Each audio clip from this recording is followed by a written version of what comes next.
जब हम कृपा का आश्रय लेते हैं तो प्रभु की सर्वज्ञ कृपा हमें सुधारना शुरू करती है।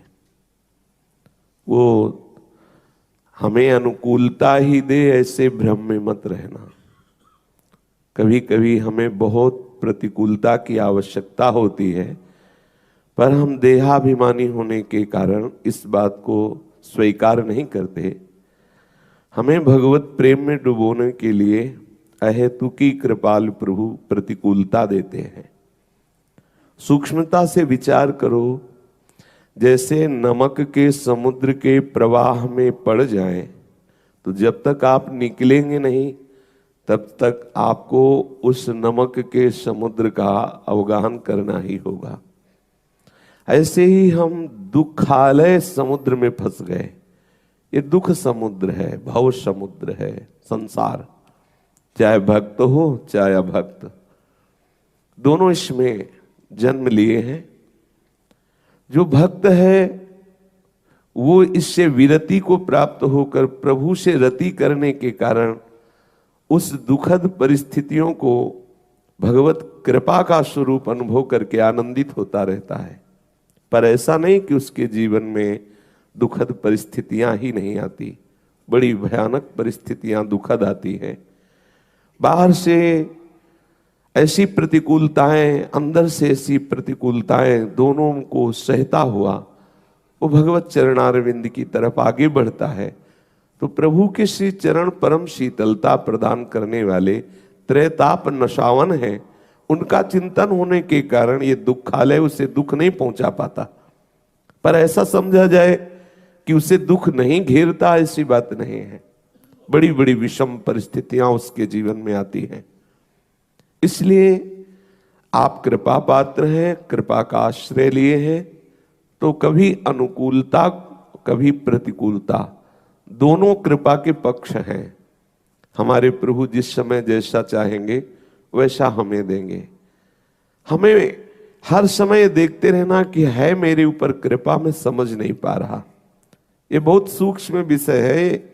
ऐसी परिस्थितियां उपासक के जीवन में आती हैं जब कोई आश्रय नहीं दिखाई देता, कोई समझाने से समझ में नहीं आता, केवल अंधकार ही अंधकार, केवल दुख ही दुख उसे दिखाई देता है। ये धैर्यपूर्वक इसको समझना, क्योंकि इसी स्थिति में उसकी विशुद्ध आसक्ति प्रभु के चरणारविंद में होती है। जो हम राग करने वाले हैं, कहीं न कहीं किसी व्यक्ति से, वस्तु से, स्थान से सुख लेने लगते हैं। तो मेरे सर्वज्ञ स्वामी कृपा करके हमें प्रतिपल प्रतिकूलता प्रदान करते हैं, जिससे मुझे लगता है कि सब झूठा है, ये सब दिखावा है संसार।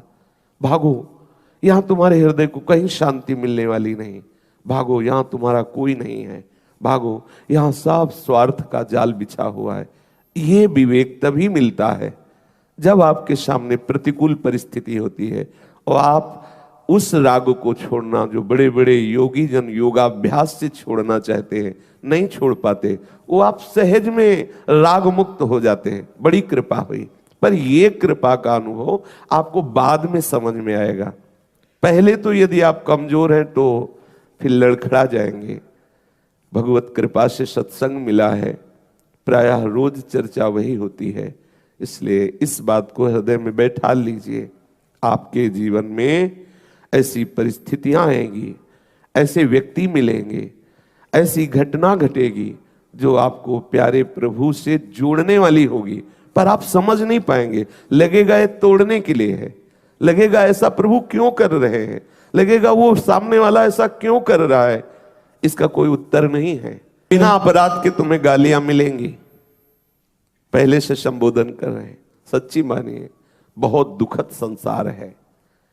कहीं कहीं कोई, अगर आप यहां सोचे कि तुम्हें प्रेम मिल जाए, कहीं नहीं मिलने वाला। पाए जान जगत में सब जन, कपटी कुटिल कलयुगी टंचु, ई परलोक सकल सुख पावत, मेरी सो भैया कृष्ण गुण संचु। हरिवंश महाप्रभु कहते, तुम्हें हमारी कसम है, मत किसी की तरफ देखो। कोई तुम्हें शीतलता प्रदान नहीं कर सकता। छल कपट का राज्य है, बचो। एकमात्र श्री कृष्ण की लीलाओं का गायन करो, उनके नाम का जप करो। किसी की भी तरफ देखोगे वही तुम्हें डस लेगा, सच्ची मानिए। जिससे तुम ये समझोगे कि ये हमें आनंद प्रदान करेगा, इसके आश्रय से हमें सुख मिलेगा, वही तुम्हें खा जाएगा। वही तुम्हारे अंतःकरण की आनंदमयी वृत्ति का नाश करने वाला बनेगा। श्री महाराज भरत जी ने अपने मृग शरीर में चिंतन किया कि मेरे को आसक्ति ने यहां पहुंचा दिया, तो उनको हरी घास चरने में भी डर लगता कि कहीं आसक्ति ना हो जाए, इसलिए सूखे पत्ते खाते, किसी से भी ना बोलते। हिरण स्वरूप में भी किसी भी मंडली में हिरणों की सम्मिलित नहीं हुए, उसी गंडकी नदी में अपने शरीर को खड़ा करके पूर्वाभ्यासवश उसी मंत्र का जप करते हुए मिटा दिया। एक बार अपने आप को मिटा दो, दाना खाक में मिलकर गुले गुलजार होता है। ये सच्चिदानंद रस प्राप्त, एक बार मरो, एक बार मरना पड़ेगा। मरने का तात्पर्य आत्महत्या नहीं है, मरने का तात्पर्य है सहनशीलता, अपार सहनशीलता। बिना किसी कारण के तुम्हें छेड़ छेड़ के निंदा करेंगे, बिना किसी कारण तुम्हारा उपहास करेंगे, तुम्हारी अवहेलना करेंगे, तुम्हें गालियां देंगे, तुम्हें चुगली करेंगे, बचो, इसको सह करके बचो। लड़ना नहीं, लड़े तो फंस गए, उसका प्रभाव हो गया। वो सामने से कंकड़ मारा, तुम्हें नाराज नहीं होना, सह के बढ़ना। अगर भगवान श्री कृष्ण जी की गीता आपको एक सफल इंसान बना देगी। कृपा करके इस वीडियो को पूरा देखिए। कुछ ही लोग इस दुनिया में सफल क्यों होते हैं, मैं आपको बताना चाहूंगा आज एक सीक्रेट जिसने मुझे जिंदगी में सफल बनाया, और वो कुछ खास नहीं है, और वो एक ही है, मेरे पीछे। मेरी सफलता का राज मेरे पीछे है, और वो है मेरी सबसे प्रिय चीज। और ये भगवत गीता जिसने मेरे जीवन को सफल बनाया, ये वही भगवत गीता है जिसके कारण आज मैं बहुत सफल हूँ। लगभग 18 बरस पहले जब मैंने मेरे जीवन में एक किताब पढ़ी, उसने मेरा पूरा जीवन बदल दिया था। ये मेरी लाइफ का टर्निंग पॉइंट था ये बुक। इस दुनिया में जितने लोग अमीर और कामयाब बने हैं, उन्होंने किताबें पढ़ी। गीता जी में भी यही बताया गया है कि लाइफ कैसे जीना है, माइंडसेट कैसा होना चाहिए। तो एक्चुअली शास्त्र आपको जीवन जीना चाहिए। मैं भी आपसे निवेदन करती हूँ, सभी को गीता अध्ययन करना चाहिए। गीता में ऐसे ऐसी बातें बताया गया है, आप जीवन में कितने बड़े संकट में क्यों ना हो, आपके सामने कैसा अवस्था बन जाए, कैसा भी अवस्था आपके सामने बन जाए, कितने बड़े संकट में आप हो, अगर गीता अध्ययन करोगे, आप हर प्रकार के संकट से बच करके बाहर निकलने का सूत्र गीता आपको बताती है। इसलिए गीता सभी को पढ़ना चाहिए। आज मैं जिस बुक की बात करने वाला हूं, जिस किताब की बात करने वाला हूं, वो आपको पढ़नी इतनी जरूरी है कि हम कहते हैं ना कि मरने से पहले कुछ काम अधूरे नहीं रहने चाहिए जीवन में, उसी तरह से ये किताब आपसे मिस नहीं होनी चाहिए। लेकिन मेरा दावा है कि अगर हम गीता पढ़कर उसके अनुसार जिंदगी जीना शुरू करें तो कभी डिप्रेशन में हम नहीं आएंगे, और डिप्रेशन का बड़े से बड़ा मरीज गीता सार के साथ ठीक हो सकता। अगर आप भगवत गीता पढ़ते हैं, भगवान का नाम लेते हैं, तो आप में तेज आता है। तो इसीलिए हमें तेज नहीं बनना है, हमें तेजस्वी बनना है, और भगवत गीता हमें तेजस्वी बनाती है। क्योंकि आज हमने भगवत गीता को किनारे किया है, इसलिए घर घर में डिवोर्स हो रहे हैं। आज इंडिया के अंदर डिवोर्स रेट 14% हो रखा है, और ये आगे बढ़े जा रहा है, बढ़े जा रहा है। Why? Because we are ignoring Bhagavad Gita. आज हमारे यूथ सुसाइड कर रहा है। By 2025 India would be world's number 1 country for suicide cases among the teenagers and youngsters as per Reader's Digest by 2025। ये क्या हो रहा है भाई? पर इसलिए हो रहा है because we are ignoring Bhagavad Gita. Bhagavad Gita की बात कर रहे थे, मैं एक पॉकेट गीता रखता हूँ अपने पास। जब भी जीवन में कुछ संकट आता है तो मैं बस कोई भी पेज उठाकर पढ़ लेता हूँ, तो आई थिंक एक कंट्रोल आपके मन में आ जाता है। If there is no teacher in life, I think Bhagavad Gita can be the perfect teacher. आप किसी भी दुविधा में हो, उसके अंदर सब, उसमें सवाल नहीं, उसमें सारे आंसर्स हैं आपके लिए। आपके मन में कोई भी सवाल है, ऑटोमेटिकली वो आंसर आपके सामने आ जाता है। मेरे फादर ने बोला, आप क्या? मैंने कहा एस क्लास लेंगे पापा। बोले यार तू मिडिल क्लास से एस क्लास पे पहुंच रहा है। मैंने कहा देखो काम कर रहा है कि नहीं कर रहा है जुगाड़। बोला हाँ काम तो करता है यार, सही जुगाड़ बहुत सही है। कौन सी किताब? मैंने कहा ये 200 रुपए किताब थी मात्र, जिंदगी पूरी बदल दी इसने हमारी। साथियों, गीता धर्म ग्रंथ तो है, पर ये जीवन ग्रंथ भी है। हम किसी भी देश के हो, किसी भी पंथ के मानने वाले हो, पर हर दिन समस्याएं घेरती रहती हैं। हम जब भी वीर अर्जुन की तरह अनिर्णय के दोहराए पर खड़े होते हैं तो श्रीमद् भगवत गीता हमें सेवा और समर्पण के रास्ते इन समस्याओं के हल दिखाती है। अगर आप एक विद्यार्थी हैं और अनिर्णय की स्थिति में है, आप किसी देश के राष्ट्राध्यक्ष हैं या फिर मोक्ष की कामना रखने वाले आप योगी हैं, आपको अपने हर प्रश्न का उत्तर श्रीमद् भगवत गीता में मिल जाएगा। मैं तो मानता हूं कि गीता मानव जीवन की सबसे बड़ी मैनुअल बुक है। जीवन की हर समस्या का हल गीता में कहीं न कहीं मिल जाता है। मैं मुसलमान हूँ, मैंने 30 पारा पढ़ा है, मैं हदीस पूरा पढ़ चुकी हूँ। जिन्ना का बनाया हुआ 1937 का शरिया लॉ के हिसाब से बहुत सारे केसेस देखे हैं। सनातन धर्म में ना एक ठहराव है। भगवत गीता में ना 3 तलाक की बात नहीं लिखी हुई है। भगवत गीता में ना पॉलीगेमी 4 शादी की बात नहीं लिखी हुई है।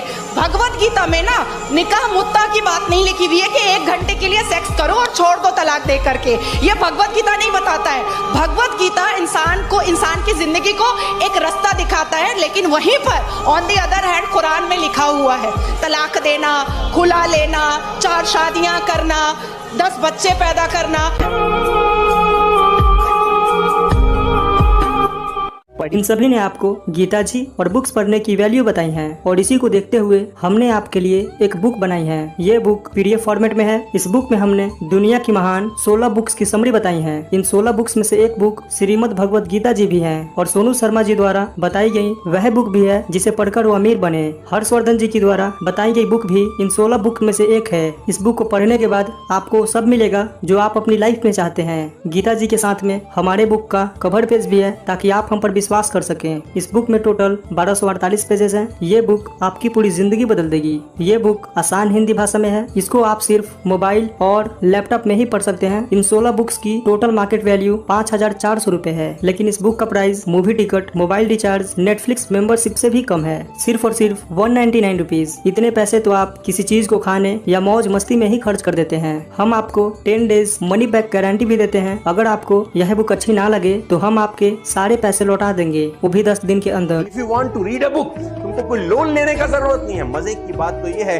अगर तुम एक सफल आदमी की जीवनी पढ़ना चाहते हो तो तुमको क्या लोन लेने का जरूरत है। मात्र 200-500 रुपए के अंदर एक सफल आदमी की किताब मिल जाती है। मिडिल क्लास फैमिली के लोगों को ये बहुत बड़ा काम लगता है। क्या बैंक से लोन लेना पड़ेगा किताब पढ़ने के लिए? नो लेडीज एंड जेंटलमैन, आप अपने बच्चे से पैसा बोरो करके भी एक सफल आदमी की किताब पढ़ के सीख के उसको जिंदगी में इंप्लीमेंट कर सकते हो। Don't be serious in life, but take life seriously. एक ही जिंदगी है। आप खुश नसीब हैं कि आज आप ये वीडियो देख रहे हैं। आज आपको भगवान श्री कृष्ण जी की गीता और इस दुनिया की महान लाइफ चेंजिंग बुक्स पढ़ने का मौका मिला है। आज डर मत फरहान, नहीं तो 50 साल बाद जब तू बूढ़ा होकर ऐसी किसी अस्पताल में पड़ा होगा और मरने का इंतजार कर रहा होगा, तब सोचेगा कि लेटर हाथ में था, टैक्सी गेट पर थी, जरा से हिम्मत कर लेता ना तो साली जिंदगी कुछ और हो सकती थी।